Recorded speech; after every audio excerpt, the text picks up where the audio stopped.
बेटा good morning. How are you? कैसे हैं?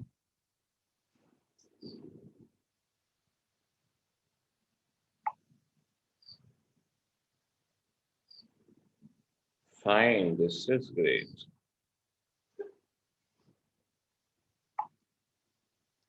और कौन आ गया? यशिता आ गई। यशिता दे गया। गुड गुड मॉर्निंग बेटा।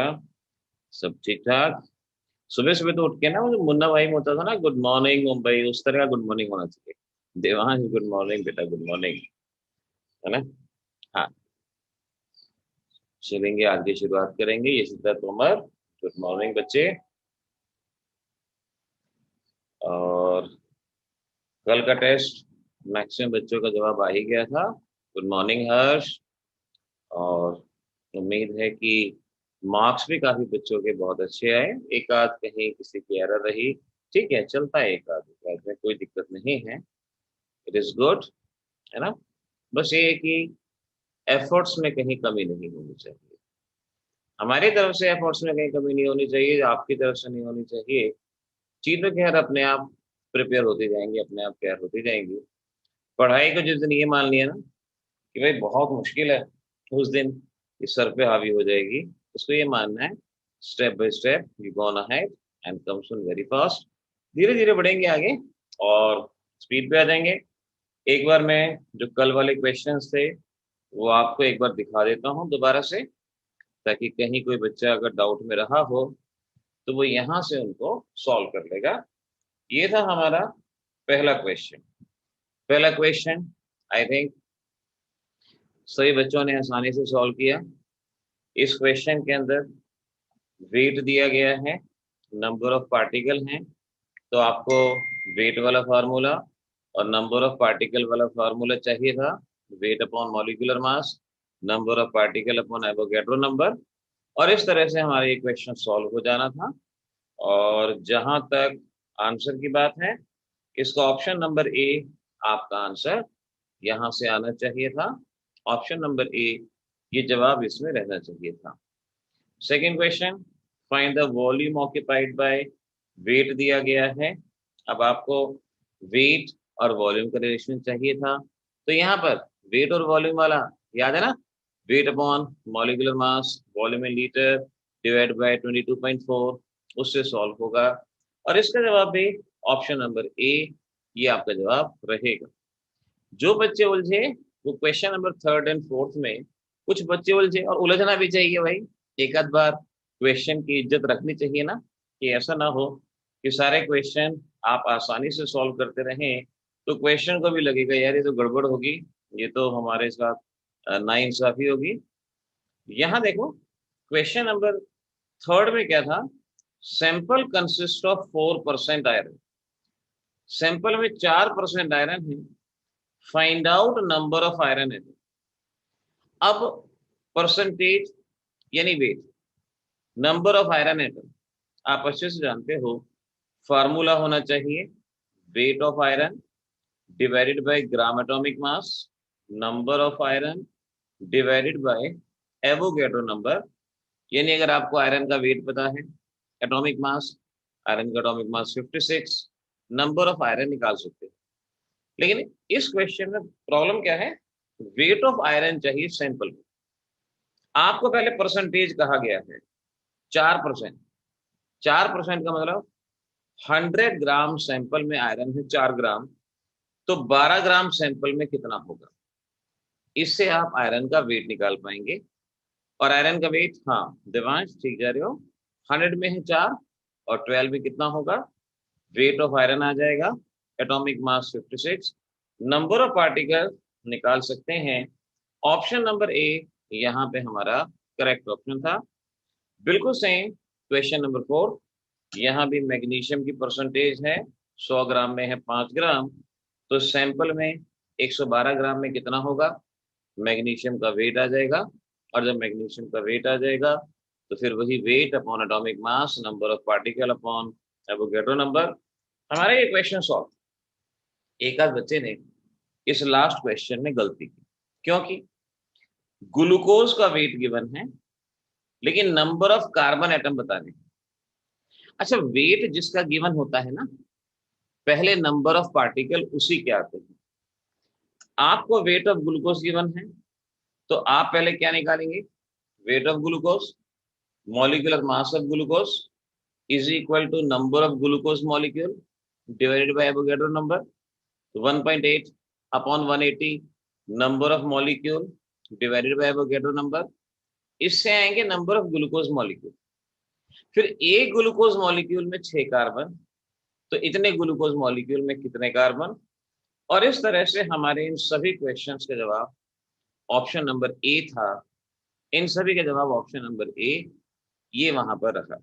नो डाउट फर्स्ट टेस्ट था, होम टेस्ट। अगर हम ऑफलाइन बैच में होते तो भी ये टेस्ट आपका डेफिनेटली होता। और इस टेस्ट में काफी अच्छी परफॉर्मेंस बच्चों की रही। एक आध क्वेश्चन जो गलत होता है ना उसको मानते हैं। अच्छी परफॉर्मेंस का मतलब हमेशा यही नहीं होता कि 100% मार्क्स। अच्छी परफॉर्मेंस का मतलब अच्छे एफर्ट्स, टाइमली एफर्ट्स, और उसे को ही हम ये कहते हैं step by step go on ahead and come soon very fast. ध्यान रखना। अच्छा चलो, आज की पढ़ाई शुरू करने से पहले मुझे कोई बच्चा डेफिनेशन बताओ, what is the meaning of Avogadro number. Avogadro number को डिफाइन कर दो किसी भी तरह से, जो भी आपके दिमाग में आता है, आपने पिछले 2 दिन में पढ़ा है। Define Avogadro number. क्योंकि आज मैं उसी से मिलता जुलता एक और नंबर बताने वाला हूं, जिसे लो श्मिट नंबर कहते हैं, लेकिन आपको एवोगैड्रो नंबर। कम ऑन, कौन बच्चा बताएगा? मेरी आवाज तो आ रही है ना?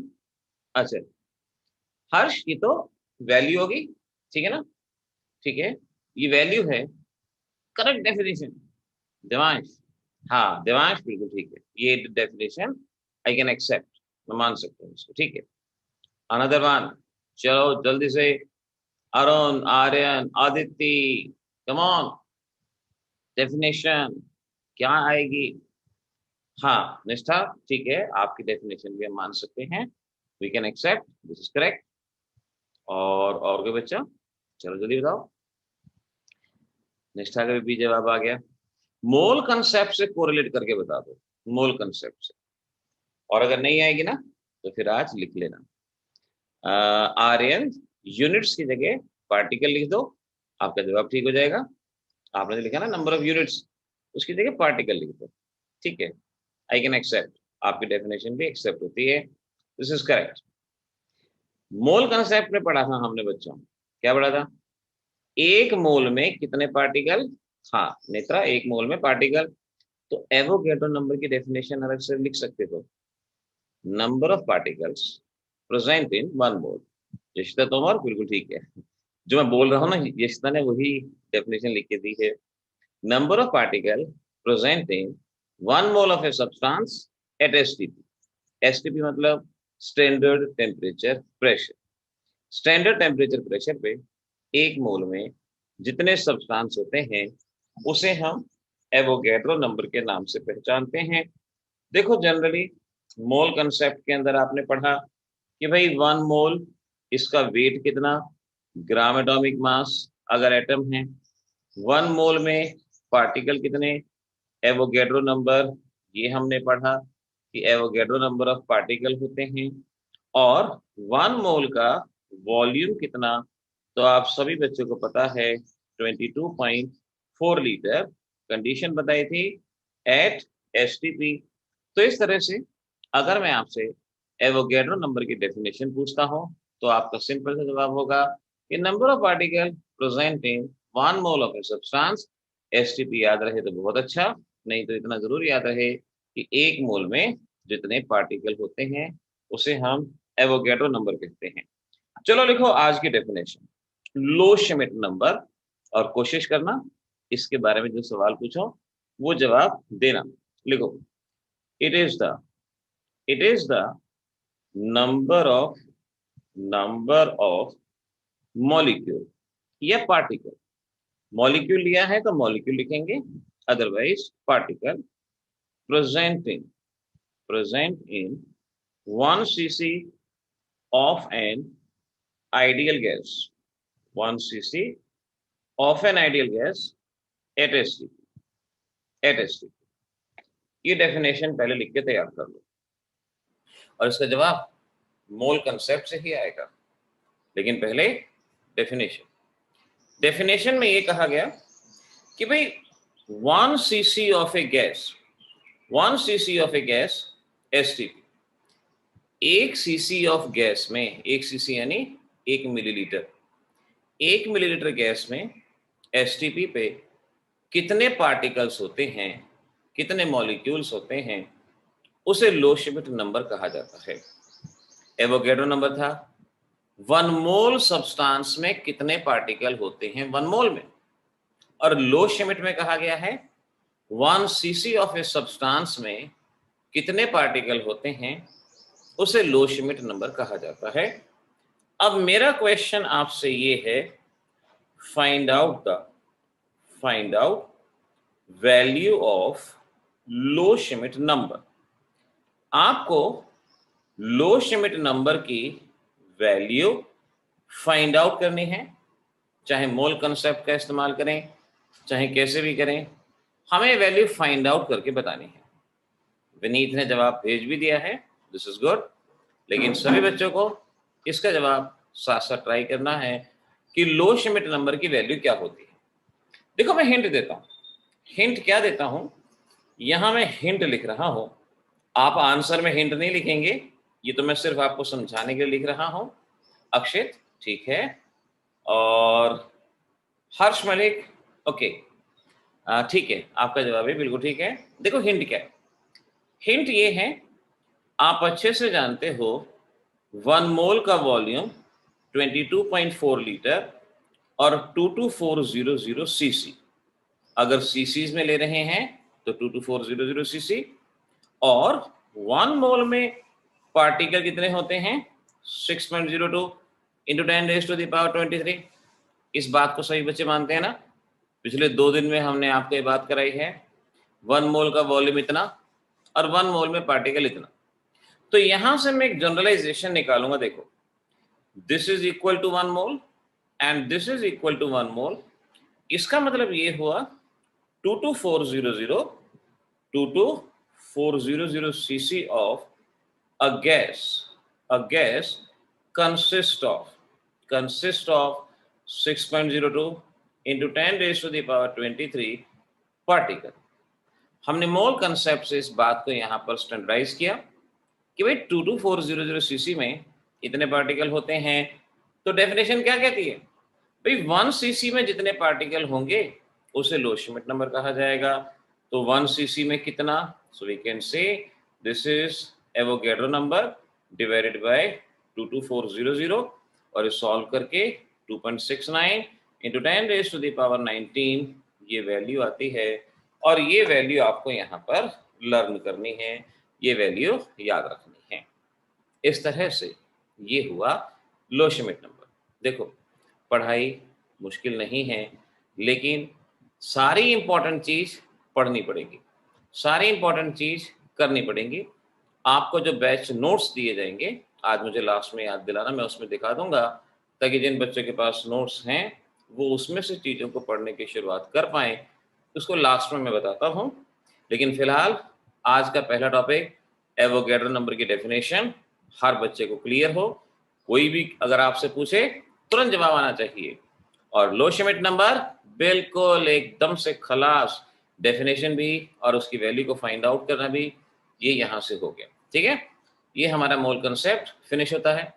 मैंने आपको एनसीईआरटी के 3 क्वेश्चन मोल कंसेप्ट के सॉल्व करने को दिए थे, और वो तीनों के तीनों क्वेश्चन कोशिश करना मेरे पास सॉल्व करके इमेज उनकी सेंड करना। देखो ये वर्कशीट जैसे आपके पास व्हाट्सएप की गई है, मैंने इस वर्कशीट में से आपको क्वेश्चन दिए थे। मैंने हर बार कहा है जिस बच्चे के पास वर्कशीट नहीं होगी तो व्हाट्सएप करेगा और मुझे बताएगा। इस वर्कशीट में एक तो था क्वेश्चन नंबर 1.10, क्लियर तो खैर यहाँ से नहीं दिखेगा आपको, बट क्वेश्चन नंबर 1.10 मैंने आपको दिया था। उसके अलावा क्वेश्चन नंबर 1.28 अगर अभी तक नहीं किया है तो आज सॉल्व करके मेरे पास जरूर भेजना।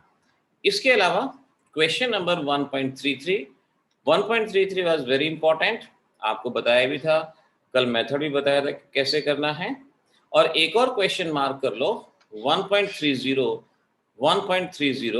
What will be the mass of one carbon in gram, ये आपसे वहां पर पूछा गया है, इसको मार्क करो। ये काम होमवर्क में अगर आपने कर दिया, अब मोल कॉन्सेप्ट का कोई भी क्वेश्चन ऐसा नहीं होगा जो आपसे छूट जाए, आप सभी क्वेश्चंस को आसानी से यहाँ पर बता सकते हैं। चलो आज की हेडिंग डाल दो। आज की हेडिंग है सॉल्यूशंस। अब हम सॉल्यूशंस के बारे में कुछ बातें पढ़ेंगे। सॉल्यूशन शब्द हर एक बच्चे ने सुना होगा। सॉल्यूशन किसे कहा जाता है, सॉल्यूशन का मीनिंग क्या है, हर एक बच्चे ने ये शब्द कभी ना कभी सुना होगा। थोड़ा सा और एक्सप्लोर करते हैं, थोड़ा सा और इसके बारे में जानते हैं, ठीक है ना, ताकि परफेक्ट हो जाए। सॉल्यूशन से पहले मुझे डेफिनेशन चाहिए मिक्सचर। चलो come on guys, tell me the meaning of mixture. Mixture का मीनिंग बताओ। निष्ठा, सॉल्यूशन बाद में, पहले मिक्सचर का मीनिंग चाहिए। मिक्सचर किसे कहा जाता है? देखो बिल्कुल बेसिक से उठेंगे, जमीन से उठेंगे, मिट्टी से उठेंगे, आसमान तक पहुंचेंगे। ध्यान रखना, मिक्सचर किसे कहा जाता है? नेत्र का जवाब आया, ठीक है। अदिति, ठीक है। और भी बोलो।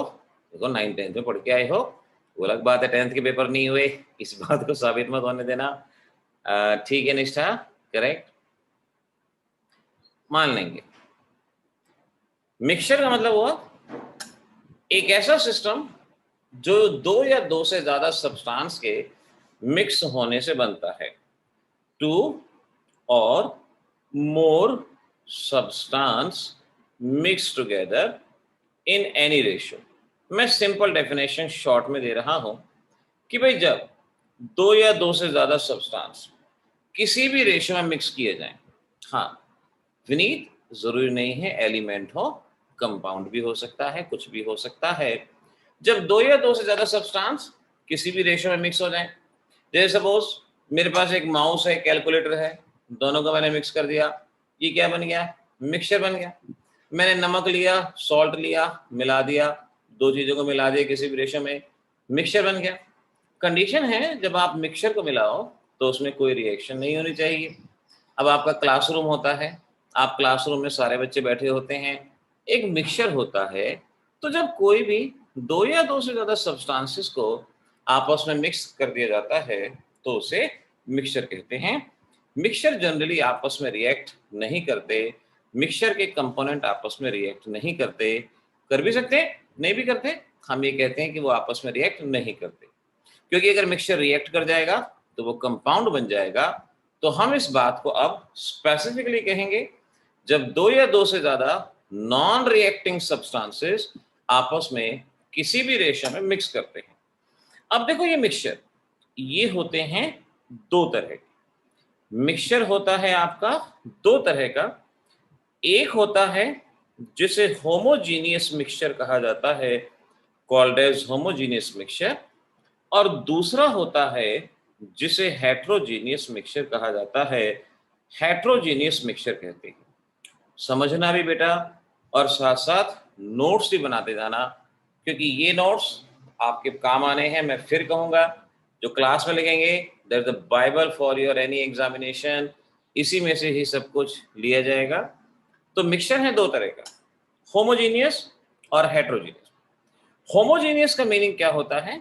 होमोजीनियस का मतलब होता है components can't be distinguish, components can not be distinguish. Short में लिखवा रहा हूं, लिख लेना। जहां पर किसी भी सिस्टम के कंपोनेंट्स को आप डिस्टिंग्विश नहीं कर सकते, आप अलग से नहीं बता सकते। जैसे ये देखो, आपने एक कंटेनर लिया और इस कंटेनर के अंदर आपने वाटर लिया और वाटर के साथ आपने सॉल्ट ले दिया, पानी लिया, नमक डाल दिया, थोड़ा सा स्टायर कर दिया, नहीं तो पड़ा रहने दिया, थोड़ी देर अपने आप उसमें डिजोल्व हो जाएगा। पानी में 1 चम्मच नमक डालो, 2 चम्मच नमक डालो। अब पानी में जब आप नमक डाल दोगे तो थोड़ी देर बाद आप नहीं बता सकते नमक कहाँ है, क्योंकि वो उसमें पूरी तरह से डिस्पर्स हो जाएगा। तो जब किसी भी मिक्सचर के कंपोनेंट्स को आप अलग अलग डिस्टिंग्विश नहीं कर सकते, उसे होमोजीनियस मिक्सचर कहा जाता है। और जब आप इनको अलग अलग डिस्टिंग्विश कर सकते हो, उसे हेट्रोजीनियस। तो हेट्रोजीनियस के नीचे शॉर्ट में लिख लो, कंपोनेंट्स कैन बी डिस्टिंग्विश। जहां कंपोनेंट्स को डिस्टिंग्विश किया जा सकता है, उसे हेट्रोजीनियस मिक्सचर कहा जाता है। जैसे देखो, मैंने एक मिक्सचर लिया, कंटेनर लिया, यहां पर वाटर है और वाटर के साथ सैंड है। आप सभी अच्छे से जानते हो, अगर पानी में सैंड मिलाओगे तो पानी अलग से दिखेगा, सैंड अलग से दिखेगा, पानी अलग से दिखेगा, सैंड अलग से दिखेगा। यानी components can be distinguished separately. तो जहां जहां किसी भी सिस्टम के कंपोनेंट्स को आप अलग से पहचान सकते हो कि भाई ये प्रेजेंट है, उसे क्या कहेंगे? हेट्रोजीनियस। और जहां कंपोनेंट्स को अलग अलग नहीं पहचान सकते, उसे क्या कहेंगे? होमोजीनियस। और जितने भी होमोजीनियस मिक्सचर होते हैं, लिख लो, ऑल द होमोजीनियस मिक्सचर, जितने भी होमोजीनियस मिक्सचर होते हैं, they are known as solution. उन्हें सॉल्यूशन कहा जाता है, they are called as solution. यहां हम सॉल्यूशन की डेफिनेशन पे आ गए कि जितने भी होमोजीनियस मिक्सचर हैं, उन्हें हम सॉल्यूशन कहेंगे। जैसे पानी में शुगर मिलाई, पानी में शुगर मिलाओ, मालूम ही नहीं पड़ेगा शुगर कहाँ है, वो तो सारे के सारे में डिस्पर्स होगी, आप देख के पहचान ही नहीं सकते शुगर कहाँ है कहाँ नहीं है। तो कैसा मिक्सचर हुआ? होमोजीनियस। जहां कंपोनेंट को ना पहचान सको, कैसा मिक्सचर हुआ? होमोजीनियस। और जो होमोजीनियस है वो क्या है? सॉल्यूशन। पानी में सैंड डाला, सैंड अलग से पहचाना जा रहा है, तो कंपोनेंट पहचाना जा रहा है, तो हेट्रोजीनियस। और हेट्रोजीनियस सॉल्यूशन नहीं होता। मैंने कहा माउस और कैलकुलेटर अलग से देख के पहचान सकते हो, कैलकुलेटर इधर, माउस इधर, देख के पहचान सकते हो, तो ये कैसा मिक्सचर हुआ? हेट्रोजीनियस मिक्सचर हुआ। और हेट्रोजीनियस मिक्सचर सॉल्यूशन नहीं होता। अच्छा, ऐसे मैं कहता हूं, भाई आप सभी बच्चे क्लास में बैठे हो, क्लास में बैठे हो, अब इसे मैं क्या कहूंगा? होमोजेनियस मिक्सचर कहूंगा या हेट्रोजेनियस मिक्सचर कहूंगा? आप सभी बच्चे क्लास में अगर बैठे हैं, होमोजेनियस और heterogeneous, so you all can understand. अगर आप क्लास में बैठे हैं तो मैं हर एक को अलग से देख के पहचान सकता हूं। मैं कह सकता हूं कि भाई विनीत ये बैठा है, देवांश ये बैठा है, अदिति इधर है, निष्ठा इधर है, हमारे पास यशिता इधर बैठी है, आर्यन इधर है, अक्षित इधर है। तो बच्चे अलग अलग दिखते हैं, और जो अलग अलग दिखते हैं वो हेट्रोजीनियस हैं, और जो हेट्रोजीनियस हैं वो सॉल्यूशन नहीं है। सॉल्यूशन कौन होगा? होमोजीनियस। तो सॉल्यूशन की सिंपल सी definition, homogeneous mixture of two or more substances. लिखेंगे definition, a solution may be defined as solution may be defined as homogeneous mixture of two or more substances, of two or more substances, इसे हम solution कहेंगे, solution इसे कहा जाएगा। तो मेरा सवाल आया, भाई सॉल्यूशन एलिमेंट है, कंपाउंड है, मिक्सचर है, क्या कहते हैं? Element, compound, mixture. डेफिनेशन में आंसर है, आप क्या कहेंगे? Solution is a mixture. क्या सभी मिक्सचर सॉल्यूशन होते हैं? जल्दी से जवाब दो बच्चों, come on give me the answer. क्या सभी मिक्सचर सॉल्यूशन होते हैं? बिल्कुल सही। हर्ष का जवाब, देवांश, विनीत, युगल, यशिता, नेत्रा, आयुष, अदिति, बिल्कुल ठीक। सभी सॉल्यूशन मिक्सचर नहीं होते। तो कौन से सॉल्यूशन मिक्सचर होते हैं? होमोजीनियस। जो होमोजीनियस है, यानी जहां कंपोनेंट्स को डिफरेंशिएट नहीं कर पाए, उसे हम होमोजीनियस मिक्सचर कहेंगे। नाउ मेरा अगला सवाल, air, clean air, clean air, air is a mixture, yes और no? Air is a mixture, yes और नो? यशिता तोमर ठीक, देवांश करेक्ट, हर्ष करेक्ट, सुहान, आयुष, अदिति, नेत्रा, विनीत, अक्षित, यशिता दैया, युगल, बिल्कुल ठीक। क्लीन एयर में नाइट्रोजन है, O2 है, CO2। लेकिन आप में से कोई देख के बता ही नहीं सकता कहाँ N2, कहाँ O2, कहाँ CO2, वो तो मिक्स हुआ पड़ा है। हर जगह मिला हुआ है। तो जहां पर आप कंपोनेंट को देख के बता ही नहीं सकते, दैट इज होमोजीनियस। और जो होमोजीनियस है देवांश, जवाब बिल्कुल ठीक है, उसे क्या कहते हैं? Solution, that is called a solution. तो याद रखना, clean air is a solution, clean air को सॉल्यूशन कहा जाएगा। अच्छा ऐसे देखो, मैं कहता हूं आंधी आ रही है, तूफान आ रहा है, उस वक्त आप एयर को क्या कहोगे? आंधी आ रही है, तूफान आ रहा है, क्या उस वक्त एयर सॉल्यूशन है? यशिता तोमर ठीक जवाब, अदिति सही जवाब, नेत्रा ठीक जवाब, निष्ठा बिल्कुल सही, आयुष सही, हर्ष करेक्ट, सुहान करेक्ट, दिमांश करेक्ट। तो अगर आंधी आ रही है ना, युगल भी समझ गई, आर्यन भी समझ गया, डस्ट अलग से दिखता है, और अगर कोई भी कंपोनेंट अलग से दिखता है, किसी भी मिक्सचर का एक भी कंपोनेंट अगर अलग से दिखता है आपको ऐसे, तो आप क्या कहेंगे? देयर इज अ हेट्रोजीनियस, और हेट्रोजीनियस जो होगा वो सॉल्यूशन नहीं होगा। वेरी गुड युगल, आर्यन, अक्षित, अरुण, सभी का जवाब बिल्कुल ठीक है। तो clean air is a solution, लेकिन अगर स्टॉर्म है, आंधी है, उस वक्त उस एयर को सॉल्यूशन नहीं कहा जाएगा। बिल्कुल ठीक आपका जवाब दिया। नाउ आगे लिखो, solution, solution can B, solution हमारे पास तीनों में से किसी भी तरह का हो सकता है। गैसियस सॉल्यूशन भी हो सकता है, लिक्विड सॉल्यूशन भी हो सकता है, और सॉलिड सॉल्यूशन भी हो सकता है। एग्जाम में क्वेश्चन पूछते हैं कि भाई ये बताओ, लिक्विड सॉल्यूशन का एग्जांपल दो, गैसियस का एग्जांपल दो, सॉलिड का एग्जांपल दो। तो solution can be gaseous, liquid as well as solid. Gaseous solution का एग्जांपल क्या होगा? अभी बताया, क्लीन एयर। अगर आपके पास क्लीन एयर है, आदित्य बिल्कुल ठीक है, clean air is the example of gaseous solution. या कोई भी mixture of non reacting gases, mixture of gases. देखो अगर मिक्सचर कह दिया ना, तो नॉन रिएक्टिंग तो मीनिंग अपने आप हो गया, मिक्सचर में कभी भी रिएक्टिंग सब्सटेंस नहीं होती। अब मैंने क्या किया, मैंने नाइट्रोजन को लिया, ऑक्सीजन को लिया। नाइट्रोजन ऑक्सीजन डायरेक्टली रिएक्ट नहीं करते, हमारे एटमॉस्फेयर में होते हैं, डायरेक्टली ऐसे रिएक्ट नहीं करते जब तक हाई टेम्परेचर, प्रेशर वगैरह ना दिया जाए। तो मिक्सचर ऑफ नाइट्रोजन हाइड्रोजन, ये क्या हो गया? इट्स अ होमोजीनियस, और अगर होमोजीनियस है तो उसे क्या कहेंगे? सॉल्यूशन। तो दोनों एग्जांपल याद रखना, गैसियस सॉल्यूशन का अगर एग्जांपल पूछेंगे, so you have very simple two example, clean air, mixture of gases, और मिक्सचर ऑफ गैसेस में कह सकते हो CO2 SO2, SO2 SO3, जो भी आपके याद आ जाए वो बता सकते हो।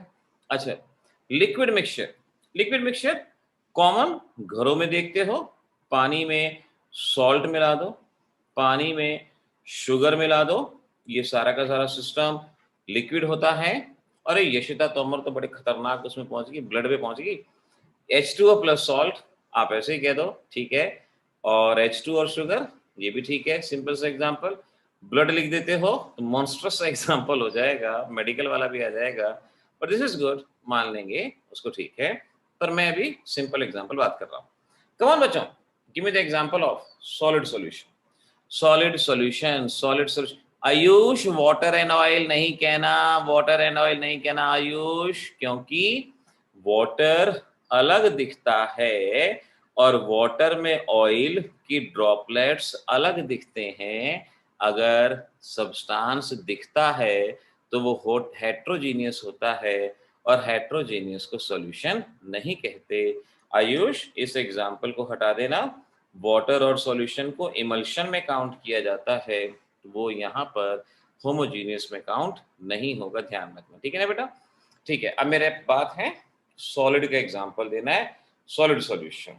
अदिति का जवाब ठीक आ गया मेरे पास। देखो, हाँ, निर्मित वुड में चीजें कई बार अलग अलग दिखाई पड़, सॉरी निर्मित नहीं, निष्ठा, हाँ देखो मैंने कहा ना कि डिस्प्ले नाम नहीं बदलोगे ना, तो जो दिखता है वही याद रहता है। हाँ, एलॉयज, ठीक है, ठीक बात है।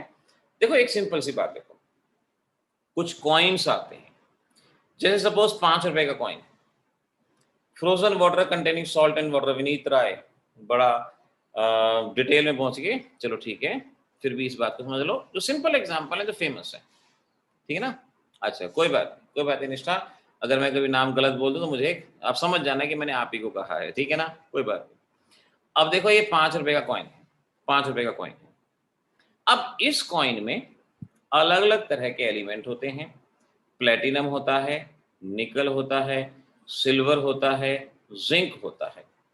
कोई भी कॉइन में एक से ज्यादा मेटल होते हैं, और जहां एक से ज्यादा मेटल होते हैं उसे एलॉय कहा जाता है। That is called as alloy. अब कॉइन में हमें ये नहीं पता कहाँ पे सिल्वर है, कहाँ पे निकल है, कहाँ पे जिंक है।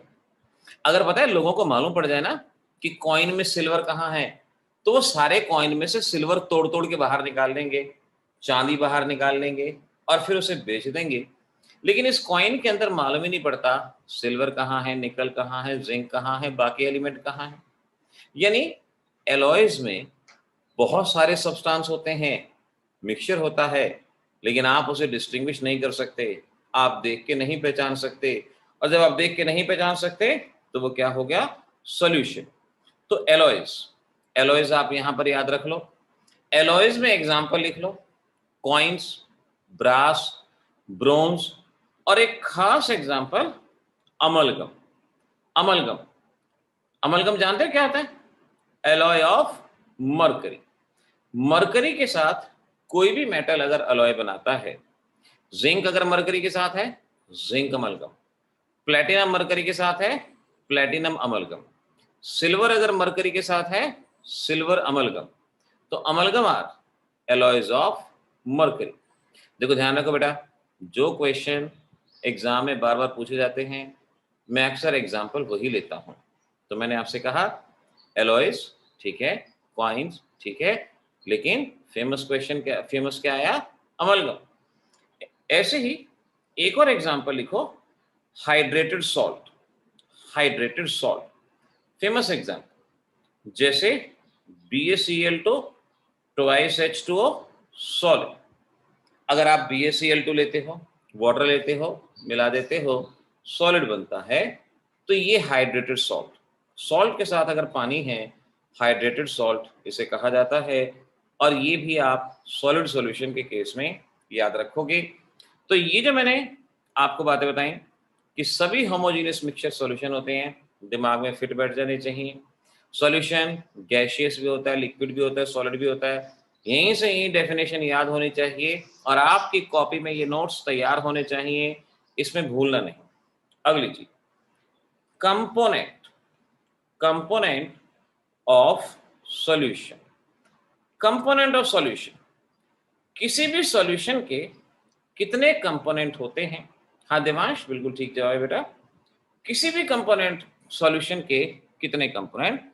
यशिता तोमर, सही जवाब है। सॉल्यूशन के दो कंपोनेंट होते हैं, एक जिसे सॉल्वेंट कहा जाता है और एक जिसे सॉल्यूट कहा जाता है। यशिता तोमर और हर्ष ठीक है, आपके जवाब आए, सॉल्वेंट और सॉल्यूट। अब देखो ध्यान से, इस कंसेप्ट को भी सीखना। यहाँ बड़े बड़े लोगों के विकेट गिर जाते हैं, आपका विकेट नहीं गिरेगा, चलो समझना।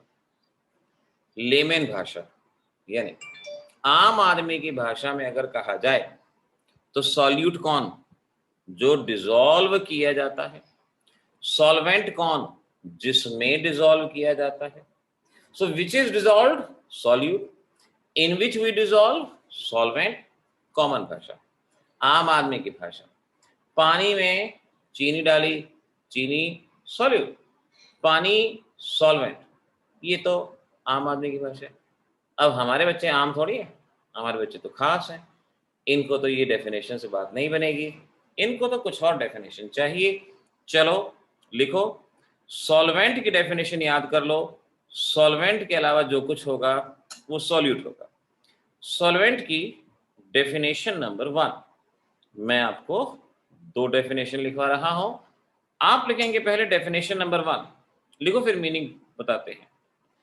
It is the component, it is the component of solution which is present in same physical state as that of solution, solvent की डेफिनेशन नंबर 1, कभी भी क्वेश्चन आएगा आइडेंटिफाई द सॉल्वेंट, अब जवाब दोगे, कैसे दोगे मैं बताता हूं कि किसी भी सॉल्यूशन का वो कंपोनेंट जिसकी फिजिकल स्टेट वही है जो सॉल्यूशन की है। जैसे देखो, ए लिक्विड बी सॉलिड, दोनों को मिलाया सॉल्यूशन लिक्विड बना। अगला case, A liquid C solid, दोनों को मिलाया सॉल्यूशन सॉलिड बना। अब हमें आइडेंटिफाई करना है, फर्स्ट में सॉल्वेंट कौन है, सेकंड में सॉल्वेंट कौन है, आइडेंटिफाई करना है। देवांश का जवाब ठीक है। तो मैंने कहा अगर आपके पास एक से ज्यादा कंपोनेंट है तो सॉल्वेंट जिसकी फिजिकल स्टेट वही है जो सॉल्यूशन की। हर्ष ठीक है, निष्ठा ठीक है, यशिता तोमर फर्स्ट को दोबारा से रिकंसिडर करो, गलती करके सेकंड ठीक है आपका, यशिता फर्स्ट अब ठीक है, अदिति सही जवाब। सभी बच्चे एक बार खुद से ट्राई करो फिर मैं बताऊंगा। यशिता दैया जल्दी से जवाब मुझे बताने की कोशिश करो। आर्यन कुमार कमॉन फटाफट। अक्षित बिल्कुल सही है, विनीत ठीक है, युगल बिल्कुल ठीक है। सॉल्वेंट जिसकी फिजिकल स्टेट वही है जो सॉल्यूशन की है।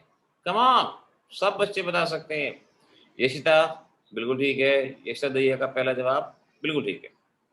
आर्यन दोनों जवाब करेक्ट हैं, यशिता दूसरे का जवाब करेक्ट है। तो देखो क्या रहा कि भाई फर्स्ट केस में सॉल्यूशन आपका लिक्विड है, तो जो रिएक्टेंट साइड में जो लिक्विड होगा, लिक्विड कौन है ए, ये होगा आपका सॉल्वेंट। तो सॉल्वेंट वो है जिसकी फिजिकल स्टेट वही है जो कि सॉल्यूशन की। सेकंड केस में सॉल्यूशन आपका सॉलिड है, तो जो लेफ्ट हैंड साइड में सॉलिड होगा वही आपका सॉल्वेंट होगा। तो यहां पर समझ लो ये हुआ सॉल्वेंट। तो फर्स्ट केस में ए और सेकंड केस में बी, ये हमारे पास सॉल्वेंट होता है। अब देखो बड़ा इंटरेस्टिंग एग्जांपल जो कि कॉम्पिटिटिव का है। BaCl2 solid twice H2O liquid gives you BaCl2 twice H2O solid। ये एक हाइड्रेटेड सॉल्ट है। हाइड्रेटेड सॉल्ट में आपसे क्वेश्चन ये पूछा जाता है which is the solvent. Hydrated salt में सॉल्वेंट क्या है।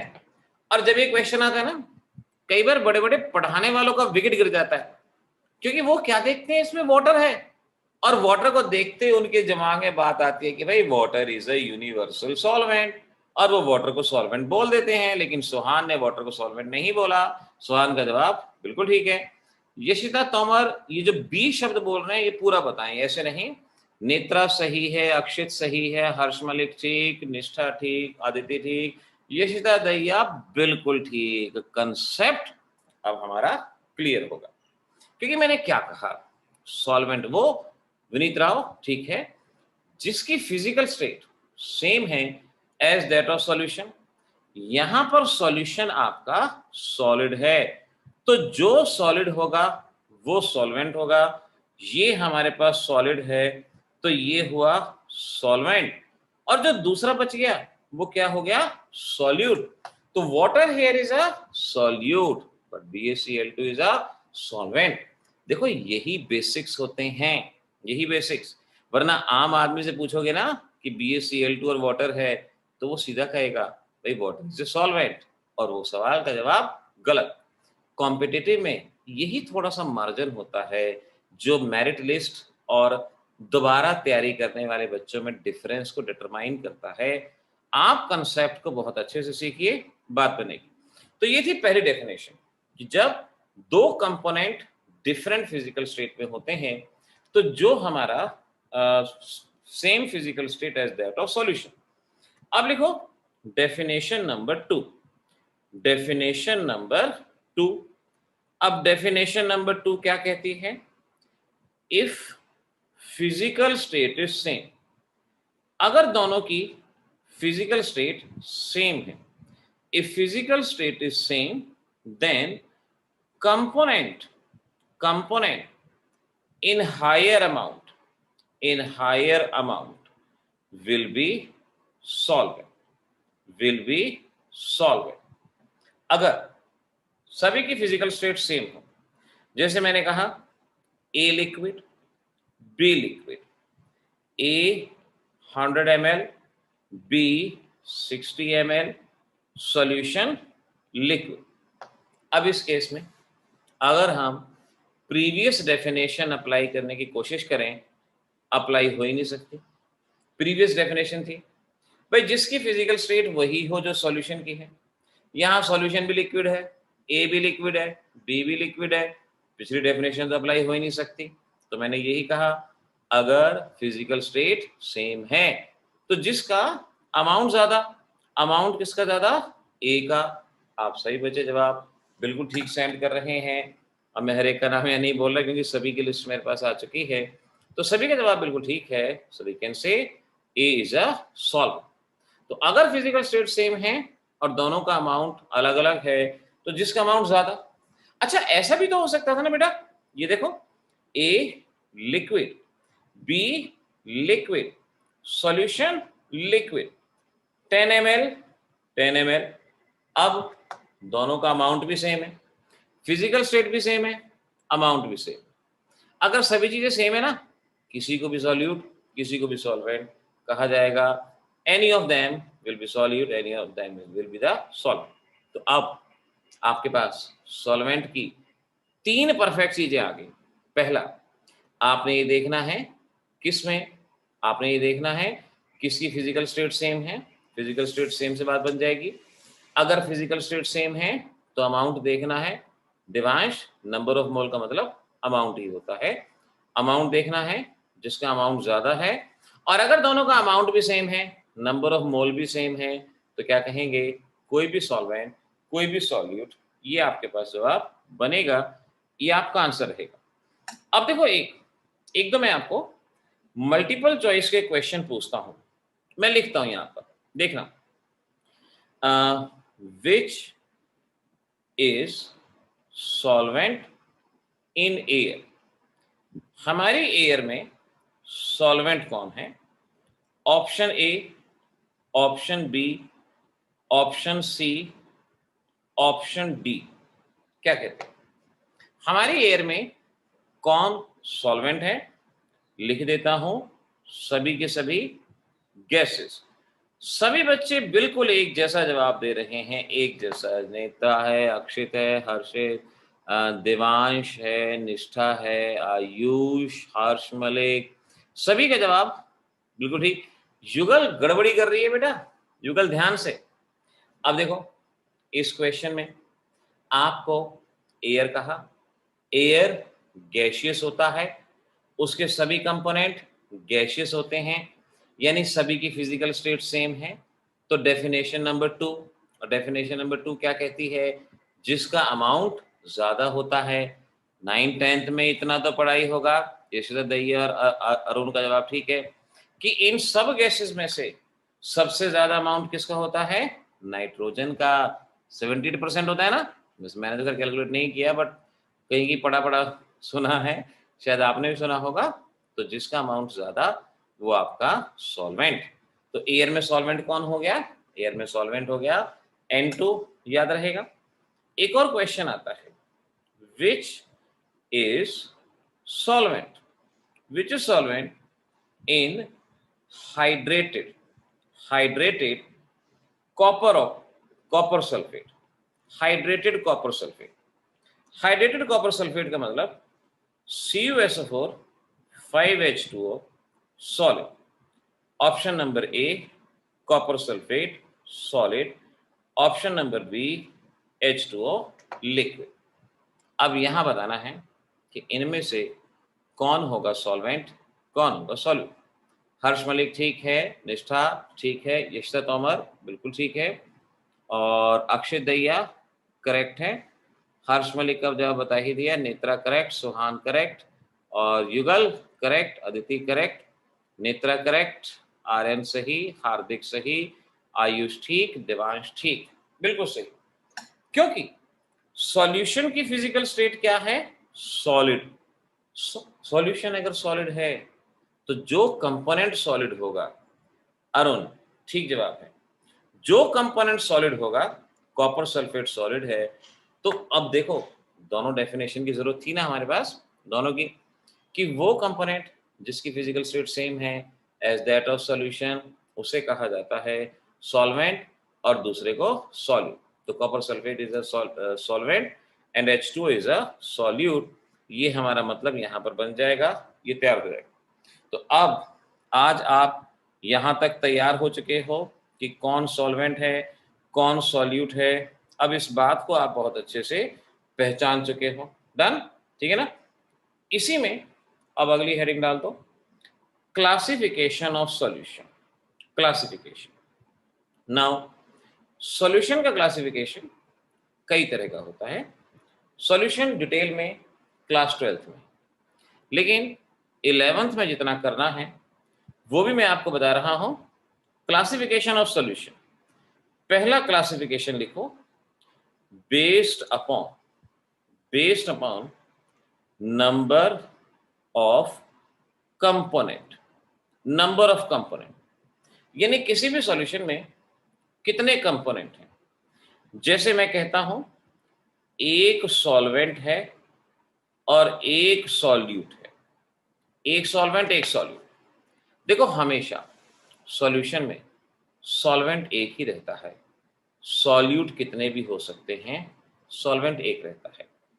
अगर एक सॉल्वेंट है एक सॉल्यूट, जैसे एग्जाम्पल क्या कह सकते हो, वाटर है, सॉल्ट है, एक सॉल्वेंट एक सॉल्यूट। ऐसे सॉल्यूशन को बाइनरी सॉल्यूशन कहा जाता है।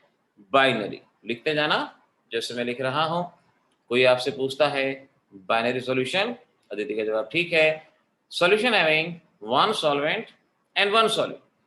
फिर मैंने कहा भाई जहां पर एक सॉल्वेंट है और दो सॉल्यूट हैं, और एग्जाम्पल के तौर पे मैंने कहा भाई H2O है, सॉल्ट है, शुगर है, तीन तीन चीजें मिला दी, तीन चीजें मिला दी, तीन कंपोनेंट हो गए। तो तीन कंपोनेंट को क्या कहेंगे, टर्नरी सॉल्यूशन। इसे टर्नरी सॉल्यूशन कहा जाएगा, ट्राई नहीं, टर। जहां बाई शब्द इस्तेमाल होता है, बाई के साथ टर। जहां डाई होता है, डाई के साथ ट्राई। तो दो कंपोनेंट बाइनरी, तीन कंपोनेंट ट्राइनरी। अब मैं कहता हूं मेरे पास सॉल्वेंट है और तीन सॉल्यूट। एग्जांपल देखो, मैंने पानी लिया, पानी में सॉल्ट, शुगर, नींबू मिला दिया, स्टायर कर दिया। कितने कंपोनेंट हो गए, चार। पानी भी है, सॉल्ट भी है, शुगर भी है, नींबू भी है, चार कंपोनेंट। ऐसे सॉल्यूशन को क्या कहेंगे, बच्चे पता है क्या कहेंगे, बच्चे कहेंगे शिकंजी। शिकंजी थोड़ी कहना है। और जो बच्चे अपना पिज्जा हट वाले हैं ना, वो पता है क्या कहेंगे, लेमोनेड। नहीं, आप क्या कहोगे, चार कंपोनेंट हैं अदिति, चार कंपोनेंट वाले को हम क्या कहेंगे, क्वाटरनरी। इसे क्वाटरनरी सॉल्यूशन कहा जाएगा, क्वाटरनरी। तो बाइनरी जहां दो कंपोनेंट हैं, एक सॉल्वेंट एक सॉल्यूट। टर्नरी एक सॉल्वेंट दो सॉल्यूट। क्वाटरनरी एक सॉल्वेंट तीन सॉल्यूट। और एक लास्ट और याद कर लो, वैसे तो कई तरह के हो सकते हैं ना, लेकिन आपको चार करने हैं। एक सॉल्वेंट चार सॉल्यूट, यानी टोटल कंपोनेंट कितने हो गए, पांच। ऐसे सॉल्यूशन को देखना, बोलना जरा, क्विनक्यूनेरी।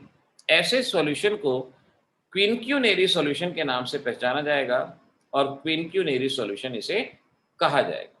तो बाइनरी, टर्नरी, क्वाटरनरी, क्विनक्यूनेरी। पूरी केमिस्ट्री में आगे तक ये शब्द याद रखें। बाई का मतलब टू, टर का मतलब थ्री, क्वार्टर का मतलब फोर, क्वीन क्यू शब्द आ गया तो इसका मतलब फाइव, फाइव कंपोनेंट कहा जाएगा।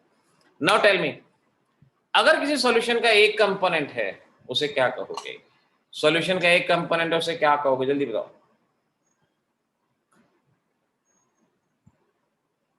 निष्ठा, बाई का मतलब तो दो होता है। मैंने पूछा सॉल्यूशन का अगर एक कंपोनेंट है ऐसे सॉल्यूशन में क्या कहेंगे, विनीत, करेक्ट, परफेक्ट। सोहान बहुत अच्छा बेटा, शाबाश। हर्ष मलिक, इनोवेटिव आइडिया। बताता हूं। अरे युगल, ये तो नया ही शब्द आ गया, लीनियर, अब लीनियर सॉल्यूशन क्या होता है, हम कोई मैथ थोड़ी पढ़ रहे हैं। और निष्ठा, ये तो दो बातें हो गई। नेत्रा, मोनोनेरी, ओके। आर्यन, देखो मैंने तो आपसे टाइप ऑफ सॉल्यूशन पूछा है, हाँ ठीक है, आपका आंसर मैं एक्सेप्ट कर लूंगा, डिफरेंट वे में कहा गया है, वी कैन एक्सेप्ट। सॉल्यूशन कब बनता है, जब कम से कम दो कंपोनेंट हो। सॉल्यूशन मिक्सचर है ना, मिक्सचर कब बनता है, जब दो कंपोनेंट। अगर मैं सिर्फ वाटर की बात कर रहा हूं तो वाटर एक कंपोनेंट है और एक कंपोनेंट सॉल्यूशन नहीं होता। तो अगर मैं आपसे कहता हूं ना कि भाई एक कंपोनेंट है, बताओ सॉल्यूशन क्या कहोगे, आप कह दो सर आपका सवाल ही गलत है, क्योंकि सॉल्यूशन में कम से कम दो कंपोनेंट होने चाहिए। एक कंपोनेंट सॉल्यूशन नहीं होता, वो कंपाउंड हो सकता है, एलिमेंट हो सकता है, वो मिक्सचर नहीं होता, सॉल्यूशन नहीं होता। तो जो बच्चों ने इनोवेटिव आइडिया दिया है ना, मोनोनेरी, तीन चार बच्चों ने लिखा है, तो मैं कहूंगा मोनोनेरी सॉल्यूशन नहीं होता। यूनिनेरी, यूनि का मतलब विमान, नहीं होता, मोनोनेरी नहीं होता, यूनिनेरी नहीं होता, तो सॉल्यूशन कम से कम बाइनरी होता है। इस पॉइंट को याद रखना। तो ये था पहला classification, based upon number of component.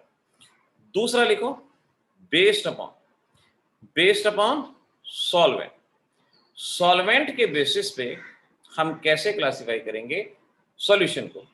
अब देखो, सॉल्वेंट जो कॉमन है, कितने भी सॉल्वेंट हो सकते हैं, मतलब हर केमिकल सॉल्वेंट के तौर पे काम कर सकता है, लेकिन आपको जो याद रखने हैं, सॉल्वेंट वाटर हो सकता है, सॉल्वेंट इथेनॉल हो सकता है, सॉल्वेंट एसीटोन हो सकता है, सॉल्वेंट बेंजीन हो सकता है। चार तरह के सॉल्वेंट। अगर सॉल्वेंट वाटर है, ऐसे सॉल्यूशन को एक्वस सॉल्यूशन कहा जाता है। अब एक्वस सॉल्यूशन अगर कोई आपसे पूछता है डिफाइन करो, तो आपका जवाब क्या होगा, एक ऐसा सॉल्यूशन जहां सॉल्वेंट वाटर है। किसी भी न्यूमेरिकल में कह दिया एक्वस सॉल्यूशन, तो अंडरस्टूड है कि सॉल्वेंट वहां पर कौन है, वाटर है। तो अगर सॉल्वेंट वाटर है, सॉल्यूशन हुआ एक्वस सॉल्यूशन। अगला है एल्को सॉल्यूशन। एल्को, लैब में अगर कभी भी आपसे कहें भाई अल्कोहल की बोतल ले आओ, तो अंडरस्टूड है इथेनॉल की बात की जा रही है, इथेनॉल। तो अगर मैं कहता हूं दिस इज एल्को सॉल्यूशन, सॉल्वेंट क्या होगा, ऑलवेज इथेनॉल, इथेनॉल वहां पर होगा। दिवांश वाटर है तो लिक्विड सॉल्यूशन नहीं होगा, मतलब क्या हुआ, यहाँ तो हम सॉलिड लिक्विड की बात ही नहीं कर रहे दिवांश, यहाँ तो हम ये कह ही नहीं रहे कि सॉलिड है, लिक्विड है, गैस है, यहाँ तो हम सिंपल बात कर रहे हैं एक्वा सॉल्यूशन। ये सारे के सारे सॉल्यूशन लिक्विड होंगे, ध्यान रखना।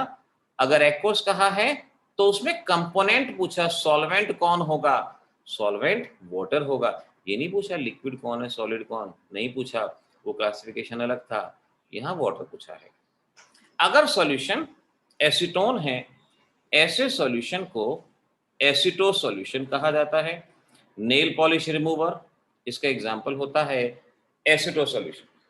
अब एग्जाम में आता है ना जब एसीटो सॉल्यूशन, तो स्टूडेंट कंफ्यूज हो जाते हैं, वो कहते हैं जहां पर acetic acid solvent, acetic acid नहीं एसीटोन, एसीटोन जहां पे सॉल्यूशन, और जहां पे अगर मैंने कहा बेंजो सॉल्यूशन, तो बेंजो सॉल्यूशन का मतलब बेंजीन वहां पर सॉल्वेंट होगा। तो अब एक नंबर में क्वेश्चन आया, डिफाइन एक्वा सॉल्यूशन, आपका जवाब water is a solvent in such type of solution. Define alco solution, ethyl alcohol is a solvent in such type of solution. Define aceto solution. Acetone is a solvent in such kind of solution. Benzo solution. Benzene is a solvent in such kind of solution. इस तरह से आपने ये solution के बारे में यहाँ पर बताना है, सॉल्यूशन क्या होगा क्या नहीं, ये जवाब हमें यहाँ पर अच्छे से पता होना चाहिए। ठीक बात है। अब लिखो बेटा, लास्ट क्लासिफिकेशन, थर्ड क्लासिफिकेशन है आपका, this is the last one. depending upon depending upon physical state, depending upon physical state, क्योंकि जो बच्चा नीट और जेई की तैयारी कर रहा है उसके लिए इंपॉर्टेंट है। नीट और जेई की तैयारी उसके लिए इंपॉर्टेंट है। कैसे इंपॉर्टेंट है ये मैं सामने यहाँ पीपीटी पे ही आपको बताता हूँ, आप यहीं से इसको नोट करेंगे। नाउ लेट्स सी क्या है ये, यहाँ इसके बारे में एक बार बात करते हैं। आप हेडिंग डाल दो डिपेंडिंग अपॉन फिजिकल स्टेट, और जैसे ये टेबल बन रही है ना बिल्कुल ऐसे ही लिखना, सॉल्वेंट, सॉल्यूट, एग्जाम्पल। यहां जो क्वेश्चन आते हैं वो एग्जाम्पल पे आते हैं। तो नीचे देखो लिखा है depending upon the physical state. पहला लिखो सॉल्वेंट गैस, सॉल्यूट गैस भी हो सकता है, यानी सॉल्वेंट भी गैस सॉल्यूट भी गैस। एग्जाम्पल एयर, हमारी एयर में nitrogen gas O2 gas, but nitrogen is a solvent, O2 is a solute. Solvent हमेशा एक होता है। तो एग्जाम में क्वेश्चन आ जाएगा कि भाई एक ऐसा एग्जाम्पल दो जहां पर सॉल्वेंट भी गैस हो सॉल्यूट भी गैस हो, एयर। दूसरा सॉल्वेंट गैस लेकिन solute liquid, solvent gas solute liquid. जैसे देखो कई बार बारिशों में होता है ना या सर्दी में होता है कि एयर हमारे पास है जो कि गैसियस है, उसमें वाटर ड्रॉपलेट्स होते हैं। अब ज्यादा अमाउंट किसका हुआ, एयर का, गैसियस का, और वाटर ड्रॉपलेट वहां पर छोटे छोटे हो गए, humid air. Humid air is an example. जो जो एग्जाम्पल बता रहा हूं नीट और जेई की तैयारी करने वाले बच्चे इनको रटेंगे। ह्यूमिड एयर में सॉल्यूट कौन, लिक्विड, सॉल्वेंट कौन, गैस। ऐसे ही गैस एंड सॉलिड, इसको इंपॉर्टेंट मार्क कर लो, इंपॉर्टेंट। एग्जाम्पल स्मोक, धुआं उठता है, धुआं हवा में उठता है, हवा बड़ा अमाउंट सॉल्वेंट, और धुआं में कार्बन के पार्टिकल होते हैं। लेकिन आप कहीं धुआं उड़ रहा है ना, कार्बन के पार्टिकल देख नहीं सकते हो, महसूस तो कर सकते हो कि भाई यहां पर कुछ है, लेकिन वो डिस्टिंग्विश देख के हो ही नहीं सकता। Smoke, this is the important example. Multiple choice में पूछा गया है स्मोक में सॉल्वेंट क्या होता है, सॉल्यूट क्या होता है, ये आपके पास जवाब है। अगले लिक्विड, पहला लिक्विड एंड गैस, यानी सॉल्वेंट लिक्विड और उसमें गैस। कॉमन डेली लाइफ में सब बच्चों ने इस सॉल्यूशन का इस्तेमाल किया है, क्योंकि बच्चे एग्जांपल बताएगा लिक्विड सॉल्वेंट है सॉल्यूट गैस है, liquid solvent solute gas. Any example याद आए। बबल्स तो गैस के होते हैं ना निष्ठा। हर्ष, हाँ हर्ष की बात समझ सकते हैं। हर्ष आजकल इंडिया में क्या चल रहा है बेटा, फॉग चल रहा है, हाँ deodorant. Okay Yugal, common answer, correct answer. Pepsi, Thums Up, carbonated drinks. यानी देखो पेप्सी थम्स अप में क्या होता है, लिक्विड होता है, लिक्विड में CO2 डाली जाती है। तो लिक्विड में अगर गैस होता है एरिएटेड ड्रिंक बोल सकते हैं, कार्बोनेटेड ड्रिंक बोल सकते हैं। नॉर्मल पानी भी अगर है ना उसमें डिजोल्व ऑक्सीजन होती है। तो लिक्विड और गैस ऑक्सीजन, उसे हम इस तरह के सॉल्यूशन के नाम से पहचान सकते हैं। तो कार्बोनेटेड ड्रिंक्स में सॉल्वेंट कौन, लिक्विड, एरिएटेड ड्रिंक में सॉल्वेंट कौन, लिक्विड, और सॉल्यूट कौन, गैस। लिक्विड, अब लिक्विड के एग्जांपल तो कई हो सकता है। पानी में रूह अफ़ज़ा, पानी में रूह अफ़ज़ा मिला दिया, it's not an important thing. Milk plus water, actual में मिल्क और वाटर एक इमल्शन का काम भी करते हैं, लेकिन आप इसको नॉर्मल, अगर मिल्क प्लस वाटर है ना आप सॉल्यूशन बोल दो, सिर्फ मिल्क होता है तो वो इमल्शन होता है। हाँ देवांश, अगर हम कहते हैं ना ओपन में वाटर पड़ा है तो this the example of liquid and gas, इसको बिल्कुल हम ठीक बोल सकते हैं। ज्येष्ठा तोमर, इंक, बिल्कुल ठीक जवाब दिया जा सकता है। लिक्विड और सॉलिड, ये जरा एग्जांपल दे के दिखाओ सुबह सुबह कोई बच्चा। इसका एग्जांपल होगा solvent is a liquid, solid is a gas, solid is a solid. Any example? तो कॉमन है, हाँ आयुष ठीक है पकड़ गया। कई बार mud is not a solution, Yashta Daiya, कीचड़ सॉल्यूशन नहीं होता, उसमें पानी मिट्टी अलग से दिखता है, दैट इज नॉट। हाँ बाकी ठीक है, salt plus water. Toothpaste gel होता है, अदिति कहाँ जा रहे हो, टूथपेस्ट कब, लिक्विड होता है वो तो जेल होता है, नो। आप सिंपल एग्जांपल याद करो, देखो ज्यादा कॉम्प्लिकेटेड में भी ना कई बार चक्कर पड़ जाता है। पता है क्या होता है, 5 स्टार में जाओ, वहां पे डिशेज के नाम लिखे होते हैं, डिशेज के नाम लिखे होंगे तमन्नाए जहन्नुम, और मालूम पड़ा कि वो क्या आ रही है, खिचड़ी। तो कई बार नाम ऐसे हो जाते हैं तमन्नाए जहन्नुम और चीज क्या होती है, खिचड़ी। ऐसे जब हम कॉम्प्लिकेटेड एग्जाम्पल की बात करते हैं ना, तो कई बार गलती हो जाती है। तो आप क्या लिख दोगे, कुछ भी, salt plus water, water plus sugar, simple सा एग्जाम्पल, बात बन जाएगी। और अब देखो लास्ट लिखो सॉलिड, सॉल्वेंट सॉलिड है और solute gas, solvent solid, solute gas, important mark करना। स्टील, स्टील क्या होता है, स्टील क्या होता है, स्टील होता है, हाँ, आयुष लेज के पैकेट की बात नहीं कर रहे कि वहां पर आलू के चिप्स होते हैं उसमें हवा होती है, नहीं वो नहीं है, वो एक ही सिस्टम में होना चाहिए। ये बेटा आप तो सुबह से टेम्पटेड हो गए, सुबह से अंकल चिप्स और लेज में पहुंच गए, नहीं। देखो क्या है, स्टील होती है ना, स्टील आप जानते हैं ना उसमें क्या होता है, मेटल, मेटल के अंदर गैस एंट्रैप्ड होती है और गैस दूर से दिखाई नहीं पड़ती, वो उसके अंदर ही मिक्स होती है। एग्जाम्पल याद कर लो, कोई भी मेटल प्लस गैस, जैसे पैलेडियम प्लस हाइड्रोजन या प्लेटिनम प्लस हाइड्रोजन, कोई भी मेटल और गैस, या स्टील, स्टील कॉमन एग्जाम्पल याद रख सकते हो। बेटा जो मैं एग्जाम्पल कह रहा हूं ना, परफेक्टली उन एग्जाम्पल को याद रखना, उनमें गलती मत करना, क्योंकि इसके बाद मैं एक मल्टीपल चॉइस देने वाला हूं और अभी की अभी जवाब मुझे चाहिए होगा, अभी की अभी जवाब चाहिए होगा। तो ध्यान से, solid and liquid, solvent solid है और उसके अंदर लिक्विड सॉल्यूट, एग्जाम्पल लिख लो अमलगम, और अमलगम में मैंने क्या बताया था, जैसे zinc solid metal, mercury liquid metal, zinc solid metal और मरकरी लिक्विड मेटल, ये आपका अमलगम। तो जो भी अमलगम है, सॉल्वेंट सॉलिड सॉल्यूट लिक्विड, ये मानना है बेटा ध्यान से। Zinc amalgam, platinum amalgam, palladium amalgam, तो ये चीजें होती है ना, डायरेक्ट याद करनी पड़ती है। सॉलिड और सॉलिड ये तो सब बच्चा बता देगा, सॉलिड और सॉलिड, एलॉयज, ब्रास ब्रोंज वगैरह, ये इसमें यहाँ पर कहलाए जाएंगे। अच्छा ध्यान रखो, जो बच्चे पहले ऑफलाइन क्लासेस में आ रहे थे, वहां पर हमने ये लेक्चर नहीं किया था, ये इस तरह का मिक्सचर नहीं किया था, तो वो इसको अच्छे से अपना अलग से नोट्स बना लेंगे। अच्छा यहाँ देखो कितने टाइप के सॉल्यूशन बनाए हैं, कितने टाइप के, 9 टाइप के। तो एग्जाम में कई बार क्वेश्चन आता है, give 9 type of classification, solution का 9 टाइप का क्लासिफिकेशन बताना है, क्या होगा ये आता है, तो अब आप उसका जवाब दे सकते हो, ठीक है ना। अब जल्दी से कॉपी खोल लो, मैं आपको 6 मल्टीपल चॉइस दे रहा हूं, अभी की अभी ड्यूरिंग द क्लास आपने मेरे को उनका जवाब भेजना है, ऑप्शन ए बी सी, और व्हाट्सएप करना है आपने।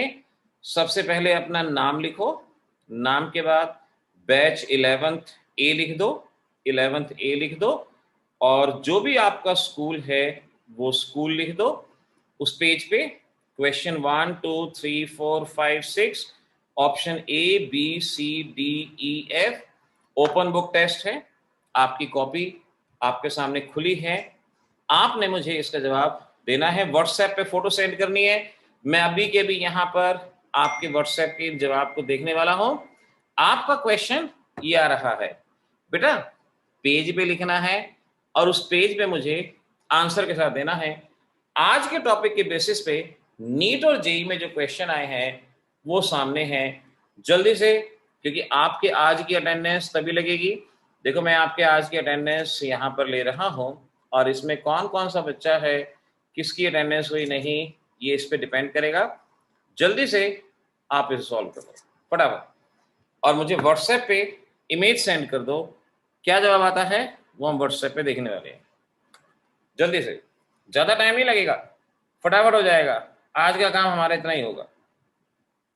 कल हम न्यूमेरिकल पोर्शन पे आएंगे इसके, लेकिन आज इतना ही थ्योरेटिकल से ही। कम ऑन,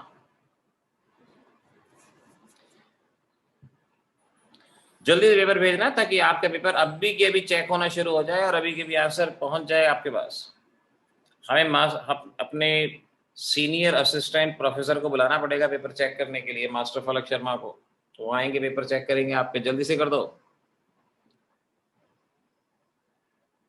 हाँ, व्हाट्सएप पे फोटो सेंड करनी है ना। 1 2 3 4। कोई डाउट हो बेशक से चैट में पूछ लो। व्हाट्सएप पे फोटो सेंड कर दो या सिंपल अपना नाम क्लास लिख के 1 का ये, 2 का ये, 3 का ये, 4 का ये, 5 का ये, 6 का ये ऑप्शंस देने हैं आपने मुझे, ऑप्शंस कैपिटल में। बैच में टेस्ट ऐसे ही होते हैं, रोज की पढ़ाई होती है ना, टेस्ट होते हैं, बच्चे टेस्ट देते हैं, फिर अपने आंसर देके चलते चले जाते हैं। ऐसे अब आप चलते चले जाओ। अक्षित, आपका जवाब आ गया है, you can leave the meeting now. आप बेशक से मीटिंग छोड़ के जा सकते हैं। अदिति का जवाब भी आ गया, सबमिट हो गया, क्या है क्या नहीं वो अभी आंसर आपके पास पहुंच जाएगा चेक होके।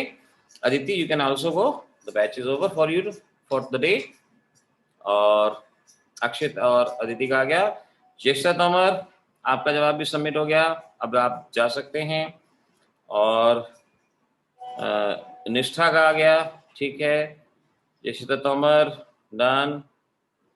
अच्छा, मैंने नोट्स के बारे में बताना था। अच्छा देख लो बेटा, एक बार जरा ध्यान से, जो बच्चे यही हैं जिनके पास नोट्स है, नोट्स मिलते हैं आपको जब एडमिशन हो जाता है ना, तो नोट्स मिलते हैं।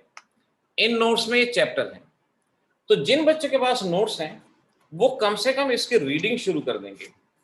नोट्स में पहला चैप्टर है some basic concept, some basic concept.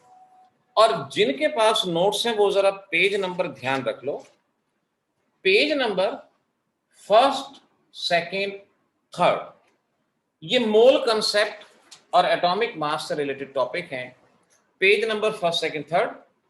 Third page पे एक्सरसाइज है जो आपको होमवर्क में भी सॉल्व करनी होगी। तो बस अपना काम अब इससे स्टार्ट कर देना। जिनके पास नोट्स है, जिनके पास जब आ जाएंगे वो तब शुरू कर देंगे, लेकिन जितना जल्दी इस कार्य को शुरू करेंगे उतना औरों से आप इस रेस में आगे रहेंगे। युगल का जवाब सबमिट हो गया, ठीक है या नहीं? हाँ ठीक, ठीक फॉर्मेट में युगल जा सकती है। यशिता दैया, फॉर्मेट ठीक है, आप भी जा सकते हो। और नेत्रा, हाँ आपका भी आंसर शीट देख ली। You can also leave if you wanna, otherwise थोड़ी देर वेट करके फिर जा सकते हैं। आर्यन मलिक, ठीक है, आपका फॉर्मेट भी ठीक है, this is also correct, you can also go. Vineet, हाँ विनीत भी जा सकता है। आयुष भी जा सकता है, सही फॉर्मेट में आ गया, बिल्कुल ठीक है। सुहान, और सुहान भी जा सकता है, सुहान का जवाब भी आ गया। स्वाति मित्तल, जवाब आ गया, जा सकते हो। Come on. यस नेत्रा, इसी टाइम पे क्लास होगी। युगल बेटा, जब आपके एडमिशन हो जाएगा तो आप नोट्स इंस्टीट्यूट से लेके जा सकते हो। और ठीक है, आर्यन कुमार का जवाब आ गया मेरे पास, हाँ सही format. Aryan, you can go. Harsh Malik, बिल्कुल ठीक है, आप जा सकते हो। इनके आंसर मार्क करके आपको अभी थोड़ी देर में पहुंच जाएंगे, ठीक है ना? यस, अभी जो बच्चे रह गए जल्दी से सबमिट करेंगे। शाबाश, ऐसे ही काम होगा, बहुत बढ़िया होगा। ऑनलाइन में ये होता है ना कि टाइम हमारे पास पूरा होता है, हम अच्छा समय लगा सकते हैं अपने घरों में, अपने कंफर्टेबल एटमॉस्फेयर में बैठ के। अच्छा, ये अरुण का जवाब आ गया, ठीक सबमिट हो गया। देवांश का जवाब आ गया, ठीक सबमिट हो गया। ये बच्चे जा सकते हैं। कमान, जिन जिन का जवाब हो गया बाय बाय बोलो और जल्दी से चलते चले जाओ। आज की पढ़ाई, हर्ष मलिक का आ गया ना? हाँ हर्ष मलिक का आ गया। आज के जवाब इतना ही रहेगा। हार्दिक का नहीं आएगा मेरे पास? हार्दिक की एब्सेंट हो जाएगी मार्क क्या? हार्दिक भेज बेटा जल्दी से।